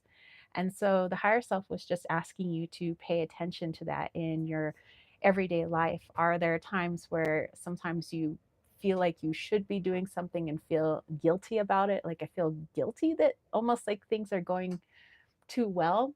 Um, but your higher self saying that's exactly what type of energy you need to be in when you're living in flow. That sometimes when you're in flow, things just kind of work out well. Like, things don't have to be difficult, things don't have to have friction, and we don't have to make friction in order for us to feel validated, like we're worthy by having something to fix.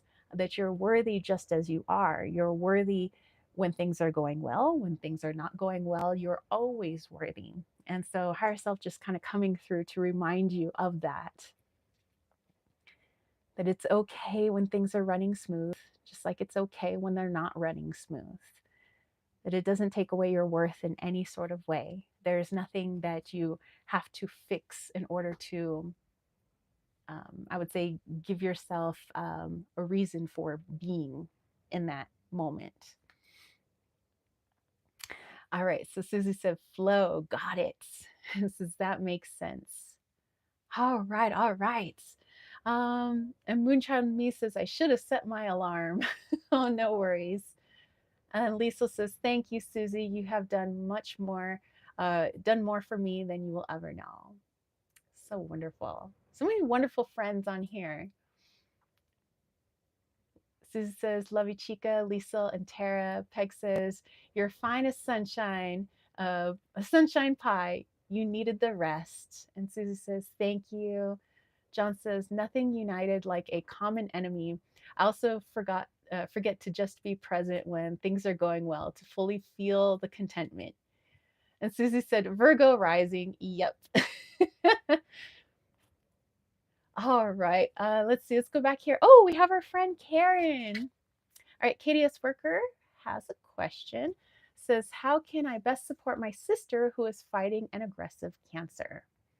All right. So let's go ahead and pull a card on that. Okay. So, how can Karen best support her sister who is fighting an aggressive cancer?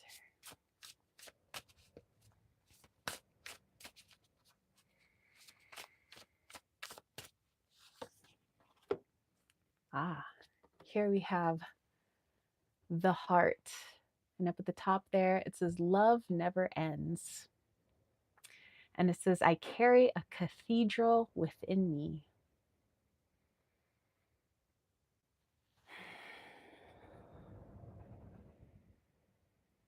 So let's actually tap into both of your higher selves to figure out what would be the best course of action.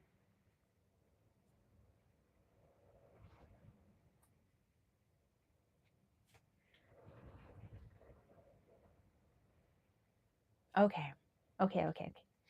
Um, so your higher selves kind of united as one just kind of wants you to look at the situation through the eyes of your heart or your higher self, as opposed to through the eyes of the ego, which I know is easier said than done, especially when it's somebody who's very close to you, like your sister. But what it was showing me is, let's say you go into the room to speak with your sister. And the first thing that comes to mind is sadness and worry. And I hope that, they can help her, all of these things. Um, and the reason these emotions are coming up is because you care for her and you fear the worst. But remember that those are all fears of the ego. And there's nothing that really we can do with that information that the ego is giving us. To worry for her and to fear for her, there is no healing in that for her. There is no way to aid that. So instead, looking at the through the eyes of the heart and seeing that her body is trying to speak to her in a particular way that only she would be able to understand. Um, and since you are a part of the situation, your higher self is also trying to speak to you about what this represents for you, taking away the fact that it's your sister and what it is, cancer. Let's look at it more from a higher perspective, objectively. And in doing that, it's saying going into that room, instead of with fear and worry, I go in with love. I am able to spend this time with this person that I love in this moment. And what loving, healing energy could I speak to this person in this moment? How could I help this person to heal at their deepest core right now and touch her in a way that the outside medical world would never be able to?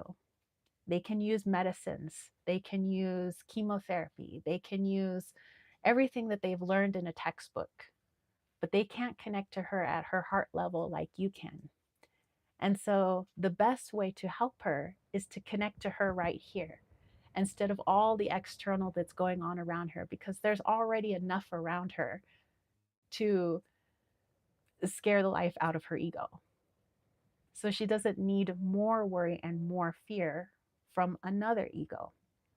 Instead, it's more the soul to soul. How could I speak to her soul? And in that, that's where I also see healing for you as well, in grounding yourself. And I know that, again, that's easier said than done. You're still going to feel emotions because obviously there's stuff there to heal for you as well. Emotions that may feel extreme, like we were talking about earlier for the week, or emotions that we might deem negative. But remember to pause and try to understand why these emotions are coming up for you.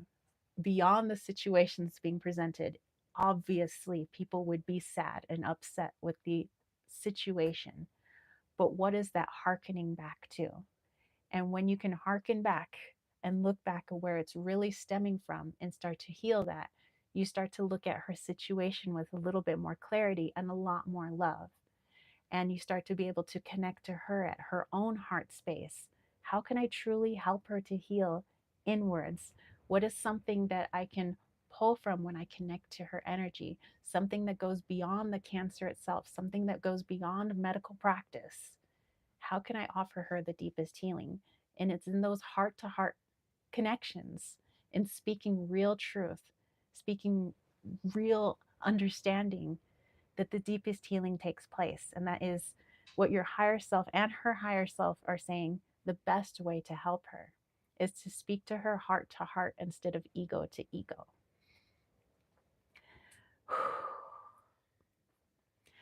Okay. Let's see, let's go back here. Karen says her condition and treatment options. Okay. So for the next question. Oh, okay. Oh, thank you. Um, okay. So the whole message was unable to get on one sticker. I understand. No worries. Thank you. Thank you. Um, just crying heavily right now. Remember, just release. Let it all out. It's okay. And Susie says, Karen, she will see it. Yes. And Susie said, so sorry, Karen, that you both are going through this. Kayla sending hugs. And yes, we'll definitely look at the second part of the question that Karen had. Um, I get it, thank you. I can't stop researching and I need to stop. Um, well, just witness that. What I remember from the Christ consciousness channeling that we just had, um, is that the ego, which we're not meant to like say that it's evil or the devil or anything like that. It's just another part of ourself. So if the other part of ourself is trying to research into something, what is that actually trying to say? The ego is trying to say, I feel powerless in this situation, and I know that knowledge is power in the 3D sense. So I'm going to research on as many websites and read as many books as possible for myself to feel empowered, because I would then have all the knowledge that I need. And in feeling empowered, then I feel I would be able to offer her something.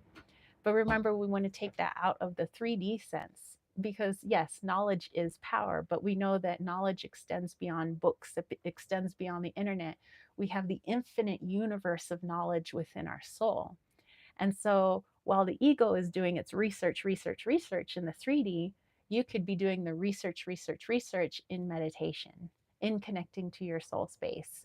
And it's in there that I do believe that you would find that power, that groundedness that the ego is actually trying to look for. So actually, you could thank the ego. Hey, thank you for showing me that I'm feeling powerless in this situation.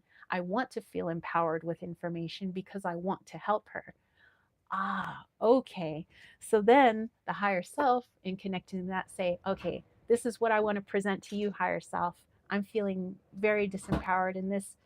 Please help to show me where I could find information for her best and highest good and my own best and highest good. And then I could present that to her, because now it's coming from a place of knowledge that is beyond any book that we could ever check out at the library. Um,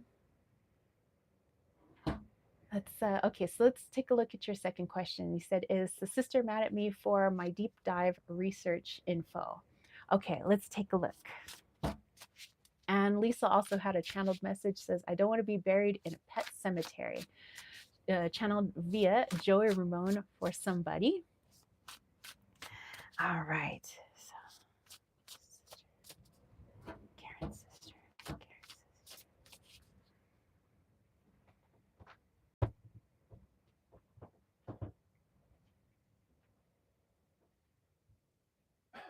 Okay, as I was connecting to her energy, I mean, I'll pull a card too, but I just want to hang on this energy. So it's in the 3D, it may seem like she's upset that you're doing all of this research for her condition and how to help her. But really, she's not upset at you. She's upset at her own situation. And she feels bad that people that she loves are trying to put themselves into that situation, meaning that they are involving themselves to a degree that it's making them worry. She knows that you are anxious. She knows that you're worried. She knows that you're upset. Because she loves you, she doesn't want you to worry and she doesn't want you to be upset. So she believes that the research is what's making you upset. So that's why she gets mad. It's not that she's mad at you for doing the research. She's really mad at herself for making you worry. So it sounds like it's coming off as, hey, I want you to stop, researching this, all of this. And then you might take that personally as, it's the thing that I'm doing that's upsetting her, when really it's not. She's upset at her situation. She's upset that it's affecting those around her. She would like it not to affect people around her, but of course we know that that can't happen because she has a lot of people who love her. So they're going to be a part of her situation, whether she likes it or not. Um, but let's see how we can, another perspective we can take a look at it. Of course, it's the same card. Same card as before. Well, that definitely makes a lot of sense. Um, So it's what your higher self was saying in the first part of your message for the first question is when we begin to look at things from the broader sense, we start to see and understand things a lot differently. So, in going into the situation through the eyes of our shadow self or our ego self, all we see is our sister being upset at us for something that we're doing. And so we try to figure out in the 3D sense, how could I make her not upset with me? Maybe I need to stop doing the research because I see that it's upsetting her. But when we look at it from our heart space, we say, okay, so it seems like she's upset at the research, but I know that couldn't possibly be the case because somebody who's wanting to heal from their condition wouldn't want a lack of information. So it could be that she's actually upset at the condition itself and she's worried that it's having an effect on me. So wanting me to stop what I'm doing so that she feels like she's helping in that way. She's trying to help the people around her to not feel sad, to not feel distressed, to not feel anxious. So she's saying, stop, stop, stop all that stuff so that I could deal with it myself. But also, she's knowing she's not going to get that either because people around her are going to try to help her. But you have the knowledge not only of your highly intelligent shadow self, but also your highly intelligent soul self. So now's the time to start doing the research, research, research, but in the soul sense, in their energetic sense. And like I said before, being able to treat her in a way that no other doctor can, no other 3D doctor, that is. Okay, let's go back here. Oh, okay. So Karen says you already answered the part of the question that didn't fit into the little sticker. Karen says, that's an excellent suggestion. Eureka. Susie said, Karen, she wants you to find peace. I feel this just came through to me. And Lisa said, yes, Katie, yes, I channeled the same as Susie. And Lisa says, my brother has survived 5 years after chemo for lymphoma. I understand. And Karen says, I love that it is the same card that made me smile. And Susie's saying, bless you both. Yes, definitely sending lots of healing energy to your sister, to you, to the whole family, so that you guys can work on this together, work on it as a team.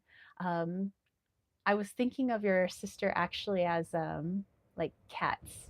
I think you do own a cat.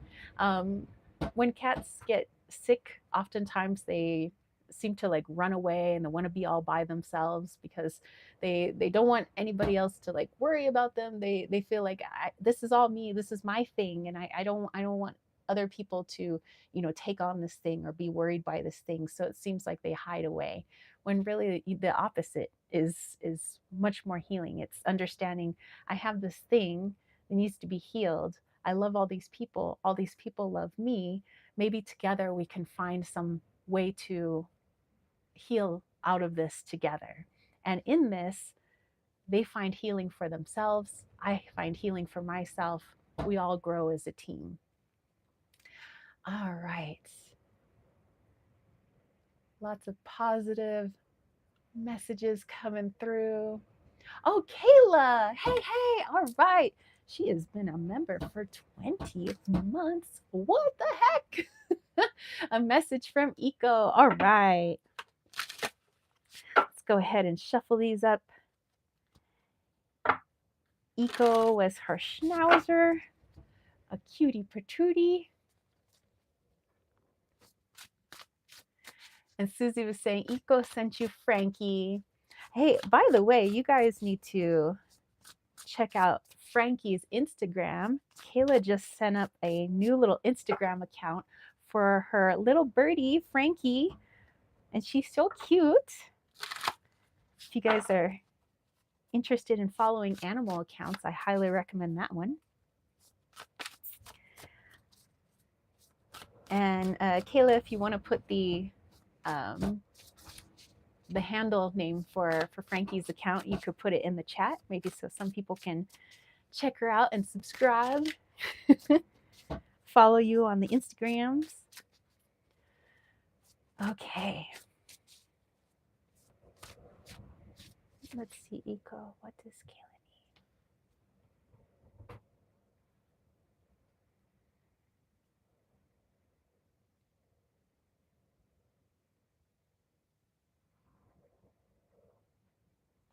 Wow, it's like some Eco's like showing like explosions of energy, just like boom, flash, flash. Wow, that's interesting. Let's see what that means. Ah, okay, so we have the good, and it says, I am inherently good.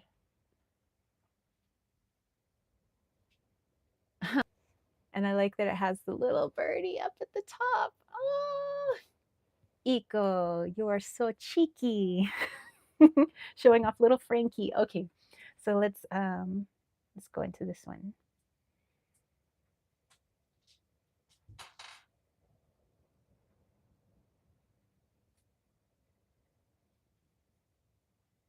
Mm. Okay, so Eco, I think the reason he was showing like the flash, flash, energy, energy, he's saying sometimes that's how the soul feels when it feels like it's being punished for something. Let me try to explain what he's talking about. Um, he was saying it's very natural for beings that have incarnated onto Earth to hold on to actions that they believe are negative, that we personally have committed are negative. And he's saying that human beings and animals often do this. It's because there's no differentiation between the two.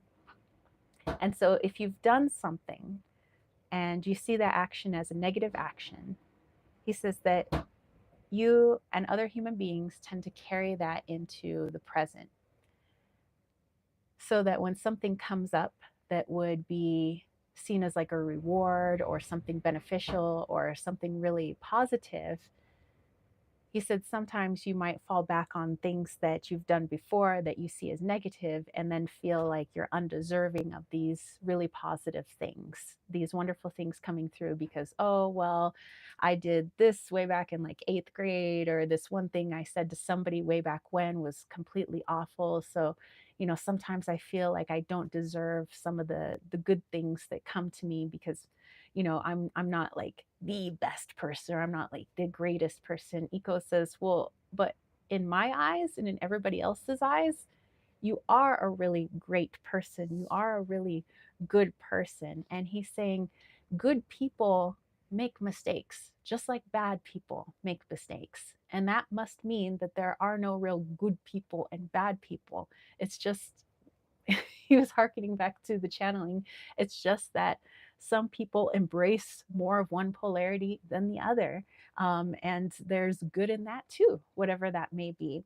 And so, however you feel about yourself, about things that you've done in the past, while I see the giant ravens back there, speaking of birds, um, he says that should have no bearing on your present. You just understand that there are things that you've done in your past that, maybe you've deemed as bad, and that's fine. It was just things in the past. We learned from it. You wouldn't do it again. And sometimes we do repeat those mistakes, but as long as we're cognizant of it, we know that we can heal it, and then we don't do it again.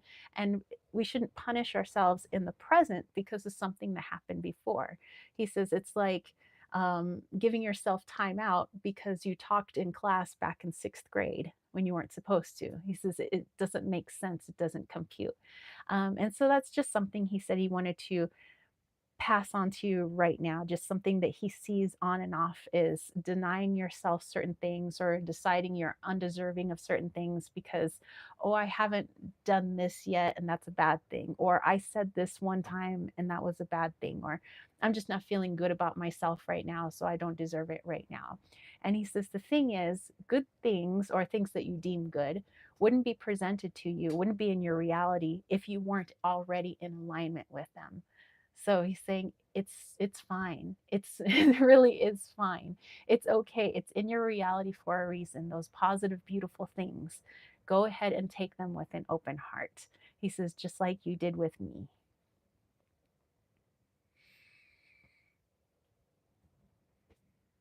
Okay, now he's wagging his little tail. So he thinks you got it. Um, okay, so let's go back here. All right, so Kayla posted Frankie's Instagram handle. It's Frankie underscore the cockatiel. Peg said that is so cool.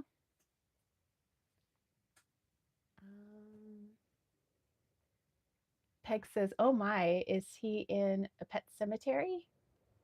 And she said, I have his ashes in a box. Susie's sending Kayla hugs. Liesl says, one love, welcome in abundance of love, sweetheart. Peg says, I must have missed a lot, called away, trying to catch up. Oh, no worries. All right, you're very welcome, Kayla. Also love Eco's energy. Very sweet, very loving.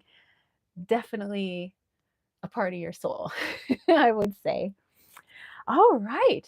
So, if we don't have any more super chats or super stickers, maybe let's go on to that channeled guided meditation. I was just looking to see if our raven friends are still back here. Yep. Man, these are massive birds. They're so huge. Perhaps the size of a small dog. All right. Okay, so let me put that over here. Thank you to everybody who allowed me to do super chats and super stickers. Thank you so much. And everybody who allowed me to channel the Christ consciousness. And yeah, let's go into this guided meditation. John says, thank you for consistently offering this service, Tara, not getting a reading this week. Hey, no worries. But thank you for all the readings you've let me do for you in the past.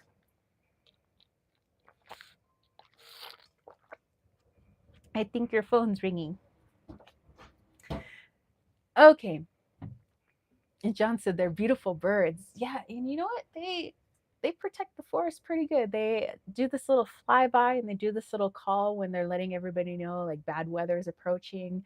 They let all the animals and people know, the plants know.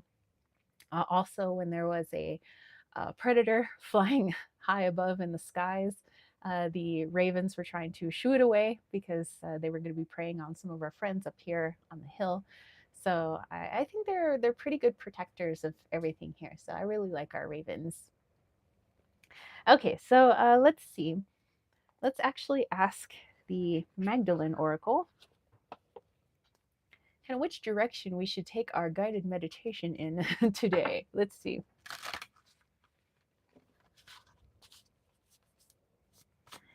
Okay, what shall our meditation be on? What do we need to meditate on for our best and highest good?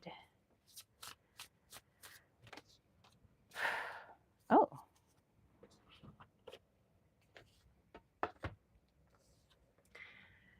Okay, so we have this remembering I know who I am. Okay, well, maybe we can bring in a little bit of that Mary Magdalene energy to kind of help us with this particular meditation. So, in remembering who we truly are, our higher self, our soul, the one, the all, the source. All right, so let's go ahead and do that. I will maybe move off to the side a little bit. Okay. Peg said, let's do this. Okay, I'm going to zoom in like that. just so I can get myself out of here. Okay, we'll leave it there. That's a pretty picture, something to meditate on other than my mug. Okay, so let's go ahead and get ready.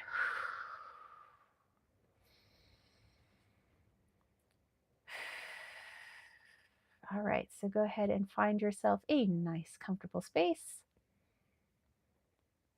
You could be indoors or outdoors. You could be lying down, sitting on the ground, sitting in a chair. Find a way to position your body that is most comfortable for you. And in this space, make sure that you will be uninterrupted for the next several minutes.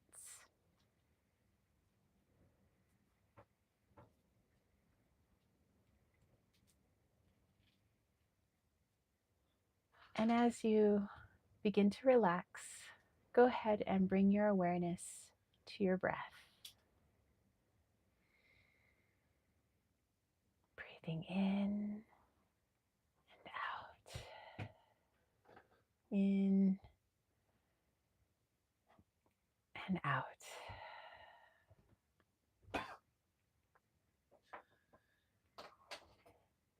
And I want you to take both hands and place them over your heart.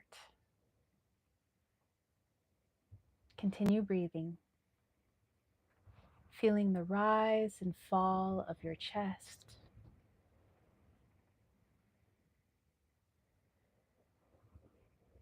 Feeling the air as it comes into your vessel and feeling into it as it exits. And when you bring in this air, where do you feel it? Do you feel it in your throat, in your lungs, in your diaphragm? Maybe you feel it all the way down into your toes. And when you exhale this breath, how does it feel? Does it feel welcome? Does it feel releasing? Does it feel powerful?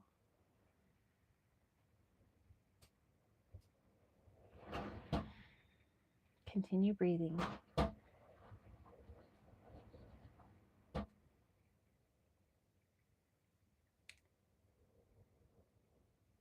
And in this moment, we are now going to take our awareness out into the ocean.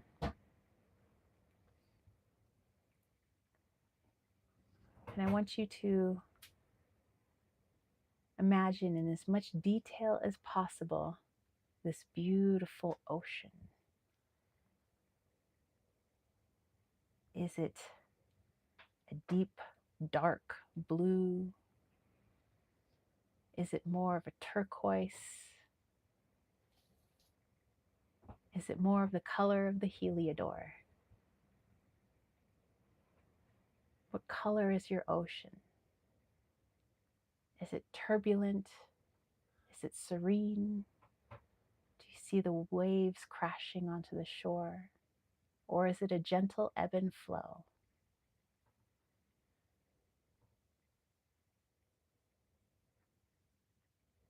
And as you stand just outside of this ocean,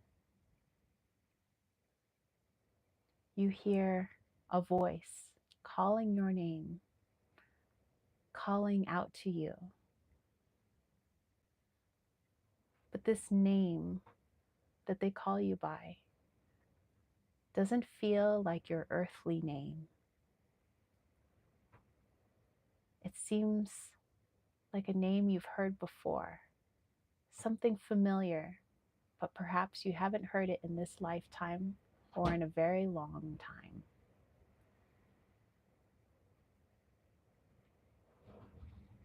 And so you follow this voice out into the ocean. And as you look down, you realize you have no feet. You realize you are but a ball of light. And as the beautiful ball of light that you are, you move towards this voice, out into the middle of this beautiful, vast ocean that's calling your name, calling out to you.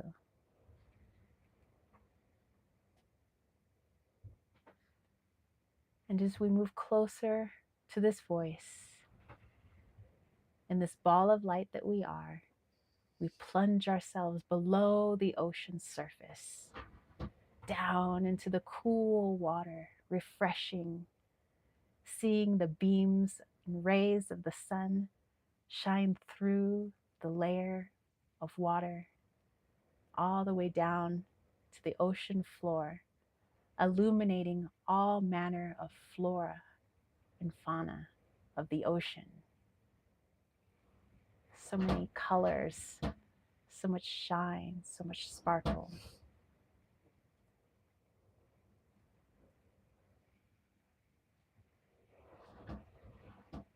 And in this ocean, we hear the voice louder than we've ever heard it before. And we realize that the voice wasn't calling from one particular entity, but from the ocean herself. For the call is all around you.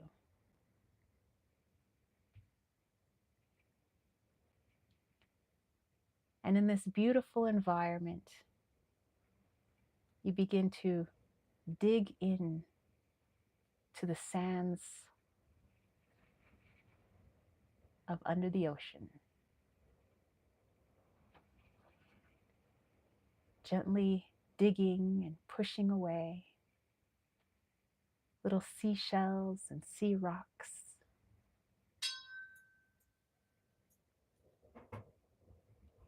And as you dig deeper, you begin to see something glowing just beyond your hand's reach. So you continue digging, pushing away the sand with your hands under this beautiful ocean of color and life.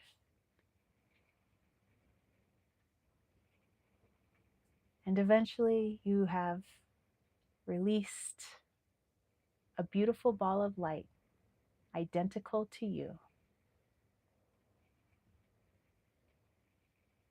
And now we have two beautiful bits of light staring at one another.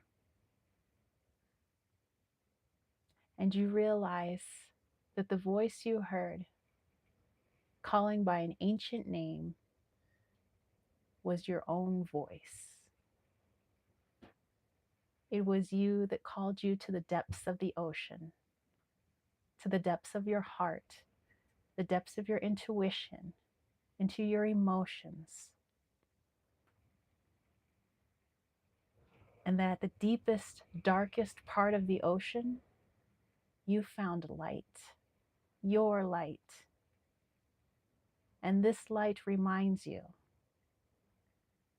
that no matter into what darkness we may look into, there will always be light, your light, waiting for you. For this is who you truly are.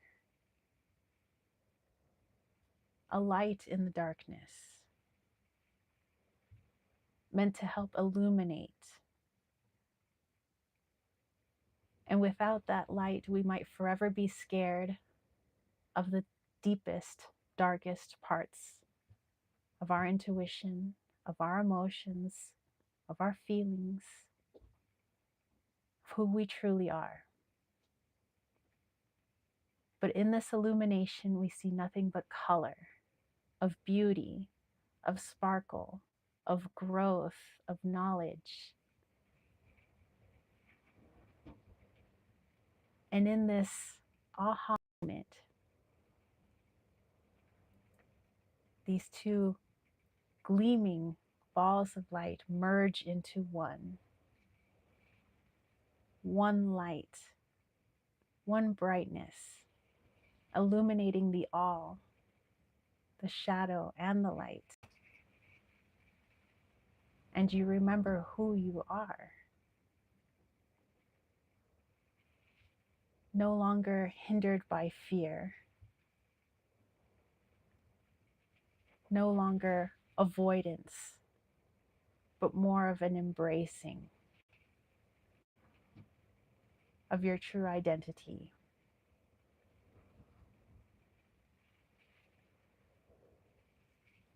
And you take a moment to feel into this energy, how it feels in your intuition and your emotions, how you feel in your body.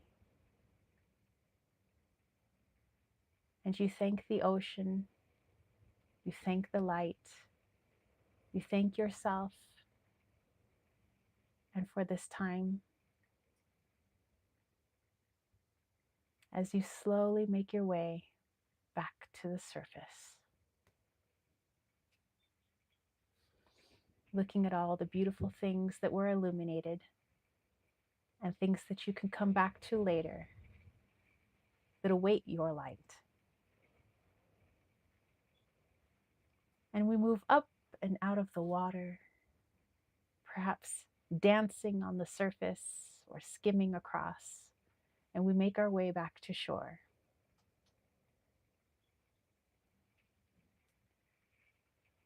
Now, as we turn and face the ocean one last time, we look down and notice our very human feet. And we remember that feet or not, we are always who we are. No matter what vessel we may inhabit, no matter when we may inhabit it, we are always the light, always the source, always the awe. And when you feel ready, go ahead and bring your awareness back into your body. Go ahead and wiggle your fingers and toes. You can have yourself a nice stretch.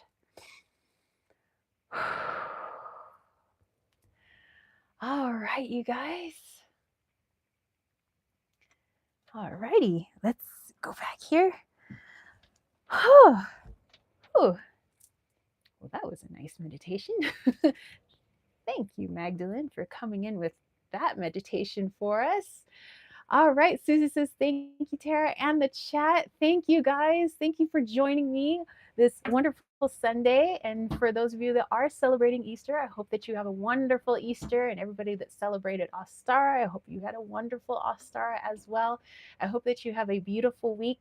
I remember those that are signed up for the newsletter is coming out tomorrow. Yeah, and I will catch you guys next time. Peg said, thank you. That was awesome. I actually saw different versions of myself. Wowza. That is wowza. Very cool. And I will try to maybe single out the meditation as well and put that also as a separate video up on my channel. And Lisa said, happy until next time, peeps. All right, I will catch you guys later. Thank you so much. Peace, love, and chicken grease. Mwah! Peace out. Bye, guys. I will see you next week. Yeah.